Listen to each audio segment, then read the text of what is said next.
Well, I did a roof carport, one of them little mobile carports. Did it today. Anywho, nobody gives a shit. J2, my bro Steve let me borrow this. Scotch and things. Yeah, this is a bad motherfucker. I dig it. Killer Knives recommended it, and I wasn't really sure at first, man. To be honest with you, it's definitely a different kind of knife. Have you ever handled a sniper blade works?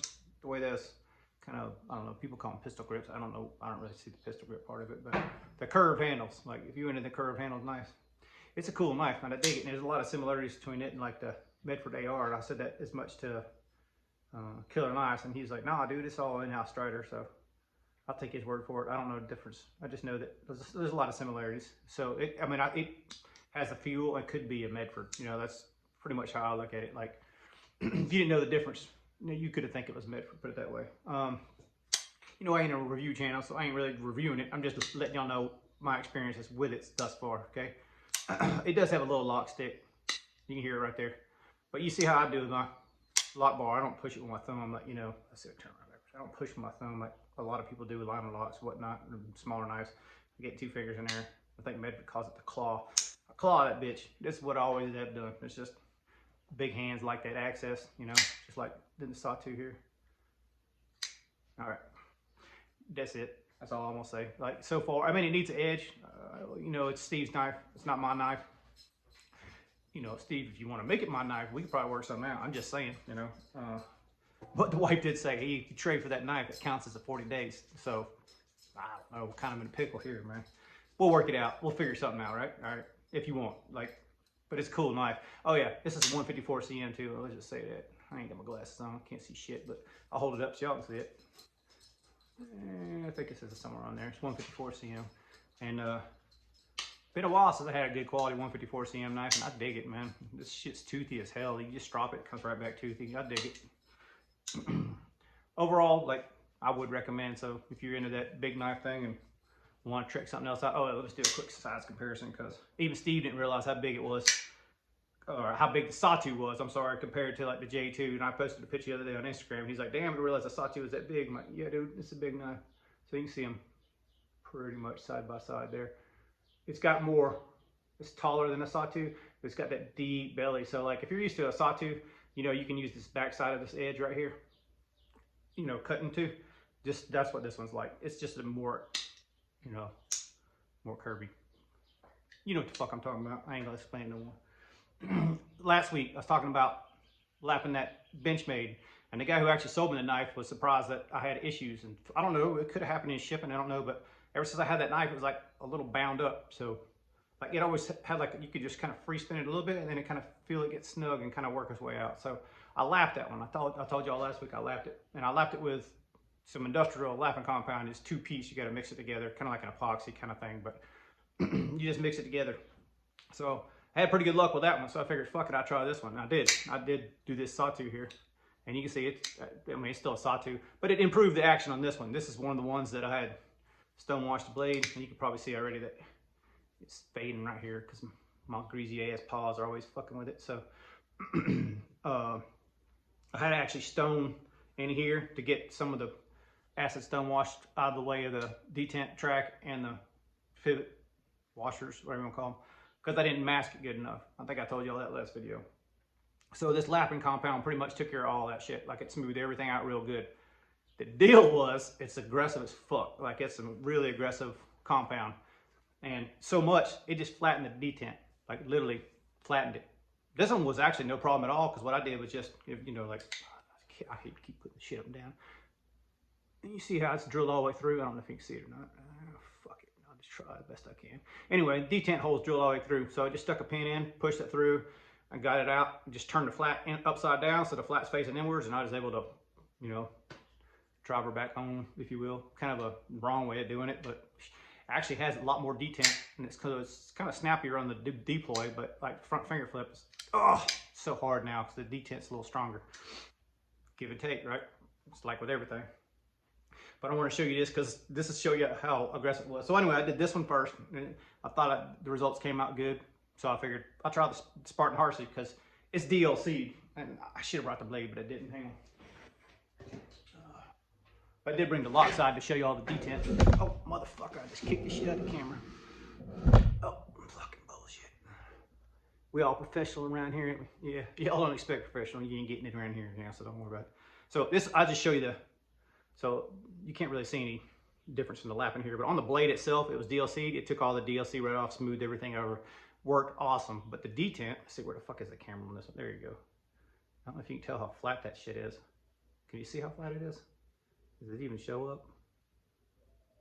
Fuck, man. I don't know. Anyway, that shit's flat as hell. So this one's got to get pressed out and pressed back in because the compound is so aggressive it actually flattened. Well, you can see it kind of in the lot bar there too. You see that how it's lighting right there? That's pretty much the lapping compound. Like once the detent wore down, it started scraping that little spot right there.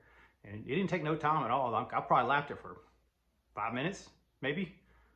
If you're unfamiliar with what lapping compound is, it's basically just like a putty. It's like sandpaper in there, more or less, for explanation purposes. Yeah. It's like a liquid sandpaper, and you just put it like you would lube like your knife up or whatever. You just put that in there. You don't need much. It's just gonna basically swirl around and do its thing, and that's basically what I did. And that's how quick it wore, like 5 minutes of playing with it. And that's, I didn't tighten it too much. I kind of kept it just a little bit backed off because I wanted to, you know, that sandpaper to work its action and not get pushed out of that, out of the joints. But anyway, that's what happened with that. So if you do decide to lap, be aware you need to be, so what I learned is I do a gauge pin because I have machinist gauge pins all over the place. I just put a gauge pin in my frame to hold the lot bar all the way open, then you can lap it, not have to worry about it. That's a tip if you're going to try it. What else is happening? Hang on one second, I'm grabbing that. Yep. So the ZT0456, y'all seen this a million times, but I really hated the blue, so I blasted that, the back spacer, and the pivot screw. They were all blue before. The thing is too, like the blue didn't even match, man. So I was like, what the fuck, man? Like, I don't know, man. It's production, right? You can't really expect custom work for production, but like that just never sat well with me. So, excuse me, for those that don't know, I'm kind of a ZT collector, hoarder, whatever you want to call it. And my wife kind of is too. Well, by nature, I buy them, and then she decides she wants them over me. So, yeah.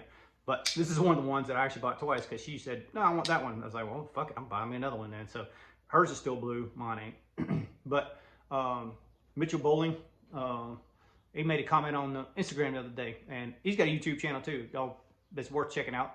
Go see him, go subscribe or whatever you want. I'm not really a promotional dude, but he's a cool dude. How about that? All right. Anyway, he said he wouldn't mind checking it out, so I'm gonna send it his way. Let him check it out. Oh yeah, by the way, Steve, you know I sent you all of them. I sent you a couple knives to check out. Man, I literally just pulled them out of the safe and sent them to you. I have no idea if they need edges or anything like that. So if you got sharpening skills, do whatever you want to with them. You know, we already talked about it, but you know, do whatever the hell you want. I don't care. Yeah, I don't know what the fuck made me think about that, but I guess the biggest thing I wanted to talk about today was like blade show. Who's interested in going? Who is going? That sort of thing. Talked to my buddy Rocky the other day. He's been going every year for like 7 or 8 years or something like that. And he said he's definitely going. I know Stevie Wonder Woman, oh shit, my bad. Stevie said he was going. I can't remember who all he said he was going with. But here's the kicker for me. Y'all can see the background. Obviously there's motorcycles in this shop. I'm riding. So I live in southern Arizona, outside Tucson pretty much. I think I'm gonna put it in the wind and I'm gonna head that way. So anybody wanting to ride from, I don't know, West Coast over, like motorcycles, not in cars. I don't need to chase vehicles and that crap. We're gonna ride. I don't know how many days, probably like maybe 3. I don't know. It depends. You know how it is when you're on the road. If I'm by myself, I'm probably just gonna kick it and roll. Like, I don't know, maybe hit a campground or something like that. But I'm actually not gonna take the Harley this time. I think I'm gonna take the MT-09 and try it that way. I've never done it that way before, so fuck it. I'm gonna try it. That's just how I roll. Like, life's an adventure, man. You just gotta make it that way, right? So anybody interested in riding, even at part distance or whatever else, I'll be going through all of Texas according to that. Now that's probably a day and a half right there by itself. Texas is long as fuck riding it from east to west. My buddy Sean lives in Alabama. I might try to see if I can figure out a way to stop and meet you, man. And then I got family in Eastern Texas. I got family in Northern Alabama. I got family in Atlanta. So, I mean, I got a place to stay across there if I need one, like if I get in trouble or something. We got people. I tried to talk my dad into meeting me at my uncle's house in Eastern Texas, but, you know, he's almost 80. And, you know, I hope he does, but I ain't saying he's going to, and I ain't holding him on. I ain't gonna hold it to him, you know, like he's almost 80, does what the fuck he wants to do. I would when I was 8. Hell, I do when I'm fucking, you know, the age I am. I still do what the fuck I want pretty much. So, you know, if he meets up, cool. He rides a truck. And the pace might slow or increase. The old man does like to drive fast. Like, I'm usually a slower rider than he is, to be honest with you. Like, unless we're trying to get down doing some stupid shit, he's gonna ride faster than me. But anyway, a fucking rambling motherfucker. Anybody else that rides? I don't know. Is there riders out there? I'm sure there's a few of you, but any of y'all that live anywhere near here that want to ride from here to there, let me know. I'm trying to put it together now. Like, it's basically like 6-7 weeks away. So it really ain't that long, man. Like, you guys, I guess, you know, this 40-day challenge, I know I'm gonna buy a couple when it gets done, but I'm gonna clam right the hell out. As soon as I'm done with this 40-day challenge, I'm gonna clam right back up and save some money for Blade, because I think I'm gonna try to enjoy it. You know, every time you go, I don't know if y'all ever been to Blade, but whenever you go, like the last time I went, I had a $500 budget. I spent $3,000. It's just how it is when you go to those things, man. Like, you're gonna find other shit you want. The credit card's gonna come out your pocket. Leave that shit at the house. Don't bring it. That's what I'm doing. I'm just bringing cash this time. Not gonna bring shit else. Like, just cash. Like, be done with it. But I probably ain't gonna do the pit, none of that other stuff. Like, I mean, it's cool. I'll probably just socialize a little bit.